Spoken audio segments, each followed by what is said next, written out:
Thank the Lord. If anything could have not gotten any worse for the Chicago Bears organization, I don't know what could have. Oh my goodness. Finally they admit to their transgressions. Finally. It is about the damn time. I'm still shaky on the Nick Foles thing. I still am. But this is much better, and I like this than... I like hearing this news much better than I heard a few months ago. Yeah. What did I tell you guys? The clock is ticking. The clock is ticking. I kept telling everybody, the Trubisky faithfuls, his time is coming. His time is coming. His time is coming up. Yeah, have I lost, faith in Trubisky? Yeah. Do I think, I'm giving Trubisky too much negativity? Yeah. Is some of it unwarranted? Yeah. But still, at the end of the day, he didn't get the job done. Despite Nagy's bad play calling, despite the O-line playing like crap, despite the running game not working, I know I'm pinning so much on Trubisky, and you think, well, you can't put everything on Trubisky. Y'all the reasons you mentioned, that too. Yes, but who is supposed to be the leader on the offense? The quarterback position. And I expected my quarterback to step up, and he didn't do that last year. And now, he's in a predicament right now. He's going to find himself possibly losing his starting job and possibly having his last season in Chicago. Because they have still yet to pick up his fifth-year option. Rightfully so, because you do not want to pay him. I think if they sign him to the Bears commit to the fifth-year option, I think they're paying him almost $20 million. You don't want to pay Trubisky $20 million when he's going to be sitting on the bench potentially. I'm just freaking happy now. I heard this news a few days back, and I'm like, there we go. That's what we needed to hear as Bears fans. That's the news we needed to hear. It's about time. Before I get on my little talking thing, or my rant, or whatever you can call this, passionate Bears fan talk, I'm going to introduce myself. Hey guys, this is Cam315, and it's been a while since I last made a Chicago Bears video, because really there's been nothing in the headlines to talk about regarding the Chicago Bears. But I knew I had to come on this video, make this video right here, right now. This is probably going to go up Monday or Tuesday or something like that. I'm making this video Sunday afternoon, but I'm just overjoyed. I'm overjoyed from the fact that Ryan Pace is finally a little bit admitting to his transgressions and his wrongful picking of Mitchell Trubisky.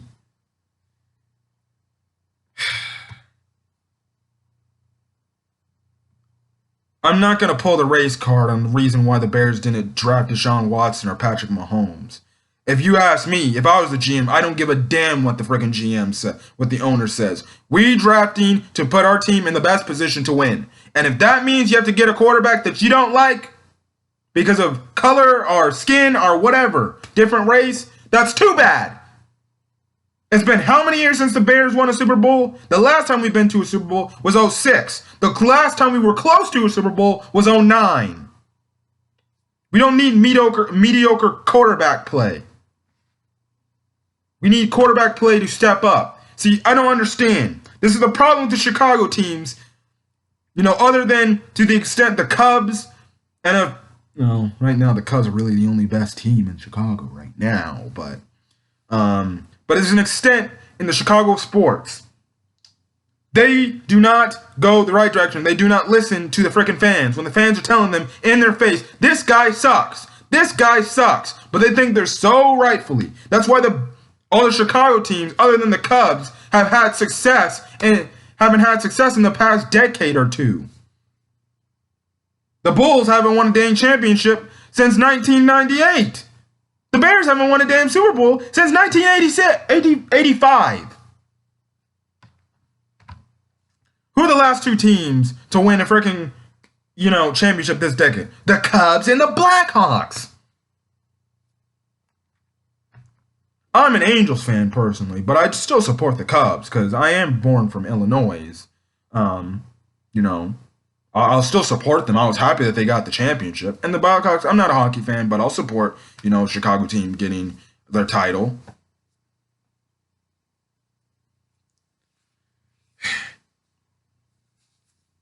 But it's finally, Ryan Pace somewhat admits that he made a mistake. And now, what did I tell you guys? What did I tell you guys? It was only a matter of time before Trubisky can show us what he's got. And he's really going to show it. So hopefully this virus blows over. And when it's finally done, I cannot wait to see training camp. I cannot wait for just things out of the wazoo to happen, because this quarterback competition is going to be watched heavily. And when they finally made the announcement that there will be a quarterback competition between Nick Foles and Mitchell Trubisky, I was ecstatic. I was like, thank you. That's the news I needed to hear, and that's the news I wanted to hear. The fact that there needs to be a quarterback competition. You ain't going to hand Mitch the job again like you did the past 2 years, because Chase Daniels was his backup for the past 2 years, as well as you're not going to give him the reins because Mike Glennon was your quarterback 3 years ago.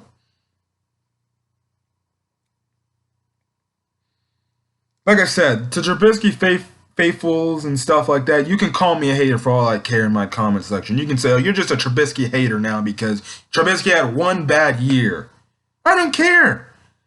If you don't understand, guys, if you don't understand, the Bears, again, I'm going to say it again, I'm going to say it before.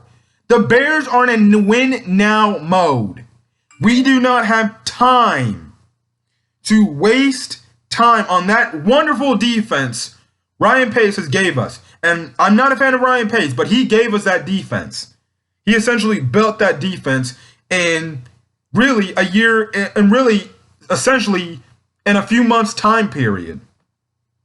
That defense cannot be wasted. We have a decent enough offense to go give us 21 to 28 points per game. Only thing that's holding us back, which has been in the Chicago Bears history, is the quarterback position. He's the only thing that's holding us back. And that's Mitchell freaking Trubisky.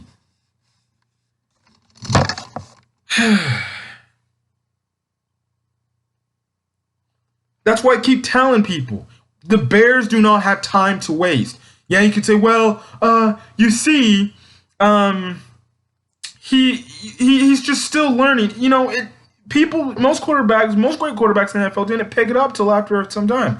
We don't have that time. We needed him to take the next step. If anything, he's supposed to take the next step last year, not regress completely and look like almost legit a high school quarterback playing in the NFL, not knowing what the hell he's doing.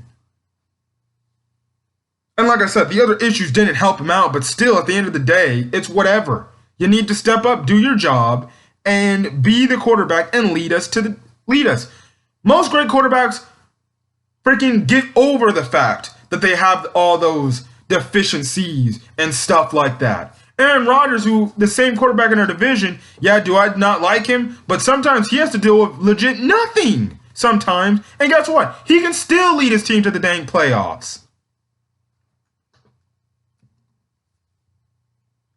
And I don't like saying that as a Chicago Bears fan. I don't. But it's the truth.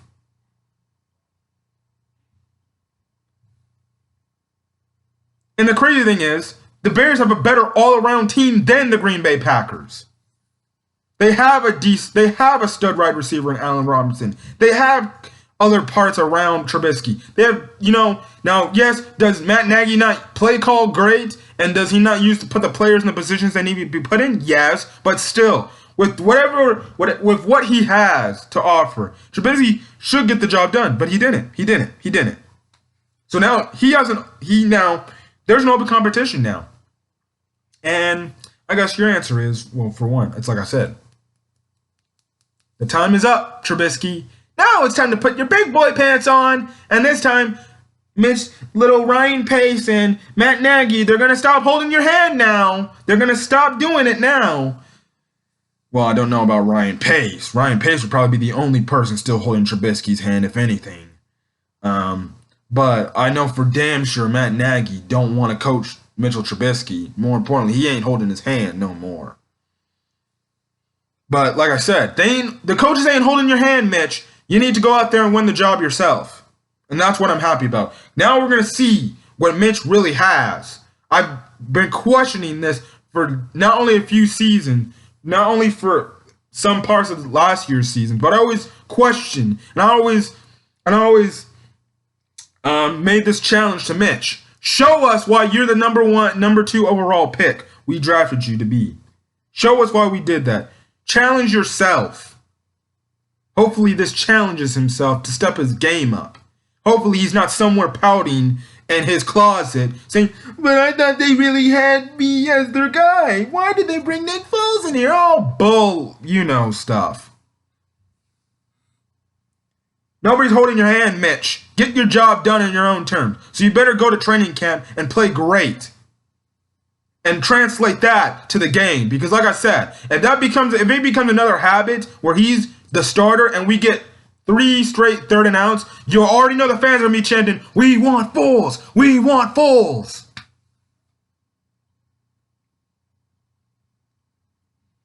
That's the thing. And that's the thing we've always heard. Oh, Trubisky's had a great practice.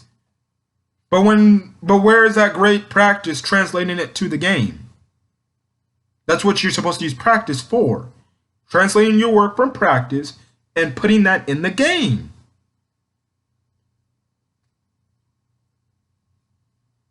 Like I said, this is big for Trubisky. This is big for Trubisky for 2 reasons.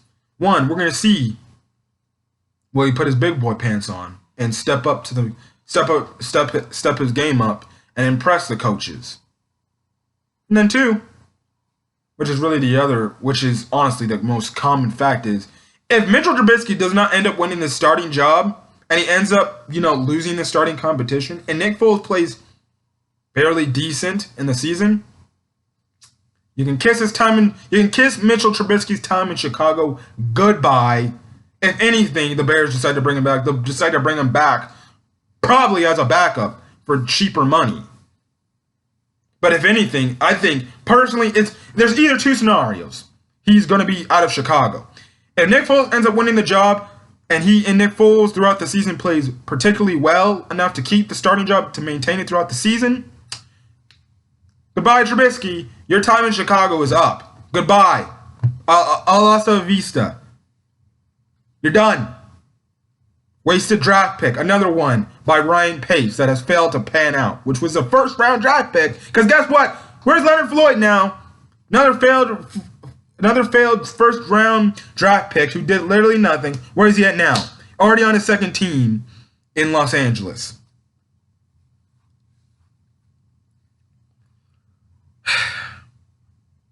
The second reason why Trubisky could be running out of Chicago is if, say, he ends up winning the starting job, which I don't think he will. I think Nick Foles will end up winning the starting job. Any clown has to realize that has to happen, or it should happen.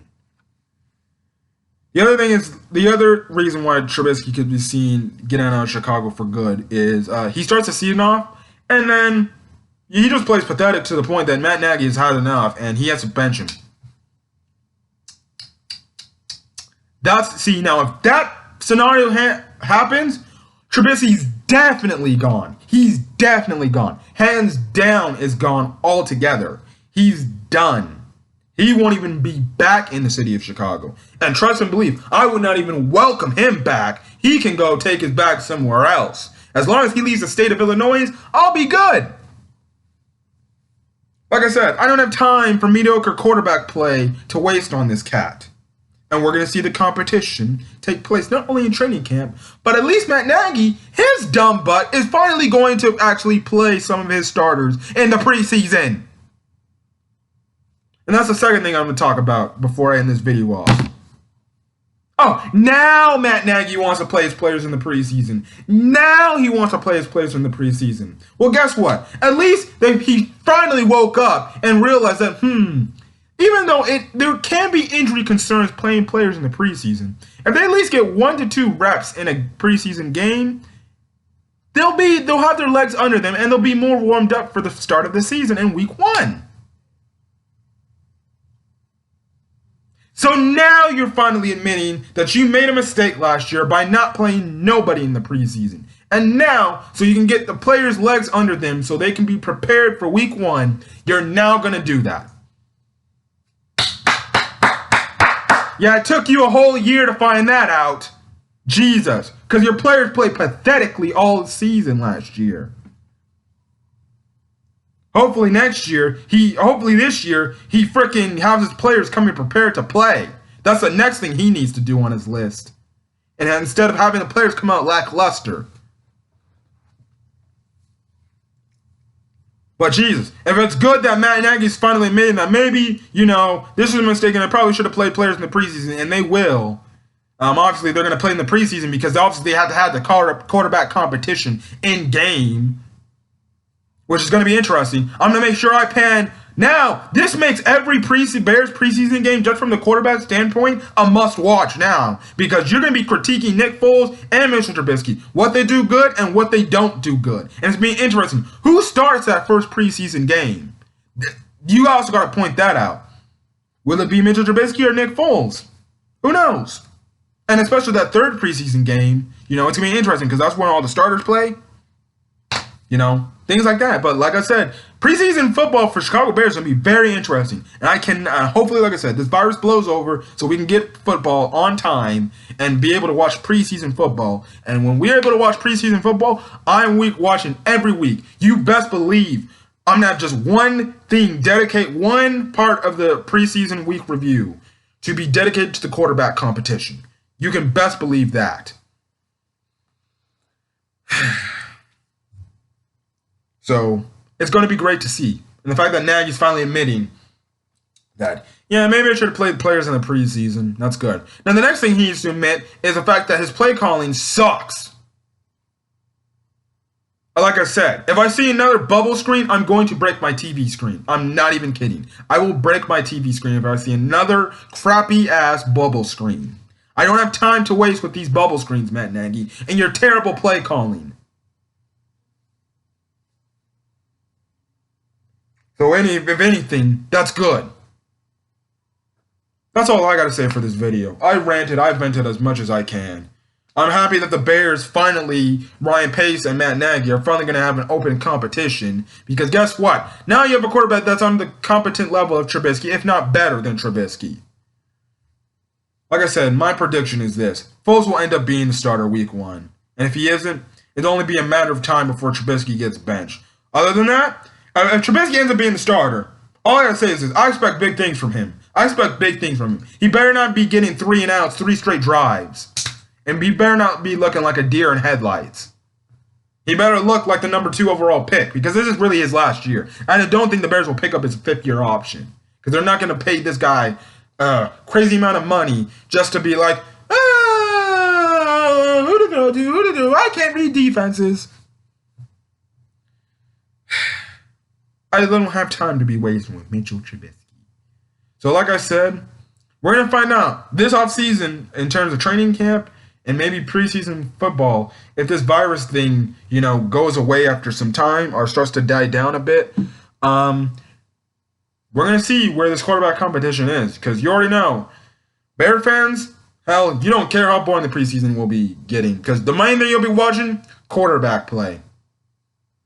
So we're going to see where this goes. Now, how they'll handle the quarterback play, maybe they'll give Nick Foles a quarter and Trubisky a quarter, and then they'll just have Tyler Bray come in to finish the rest of the game. Who knows? It's going to be interesting to see. And I can't wait to see this quarterback competition, because my eyes are going to be peeled. It's coming to an end. Hopefully, the Mitchell Trubisky era in Chicago is over. Because, Jesus, if you have people on Twitter saying, man, I really wish we had Jay Cutler again, even though he was terrible most of the time, at least he would throw the ball down the field. Trubisky can't even throw the ball 15 yards down the field, for crying out loud. That's already crazy. At first, I loved Jay Cutler, and then I slowly started to get on his hate train and not like him. Now you got Bears fans actually wishing he was back playing quarterback for them. What is that nonsense? You legit have Bears fans saying, I take Jay Cutler, who would fumble the ball at least one time or throw 2 to 3 interceptions all the time a game, before I take Mr. Trubisky. Because you want to know the one reason why? At least he throws the ball down the field, and at least he throws the ball to an extent. Trubisky, I'm going to run if I have nothing open. See, that's been a thing trending on Twitter for the past couple of days. People have been saying, Jesus, I wish I had Jay Cutler right now. I guarantee you, even though Jay Cutler would mess up all the time, if we had Jay Cutler on this team, we might actually go to the freaking Super Bowl. That's debatable, but okay. I'm not saying Jay Cutler was special. That first year in Chicago, he was. But everything else after it, I don't know. But other than that, I'm going to get out of here. I made a 20-minute video about this. So if you like this video, leave a like. If there's a comment you want to put on who you think is going to win this quarterback competition, put it in the comment section. As well as hit that subscribe button if you want more Chicago Bears content. Other than that, I'm going to get out of here. And I'm going to just stay inside and do nothing. Like, well, I got homework, but yeah. Other than that, I'm going to get out of here. I'll catch you guys on the next video. Peace.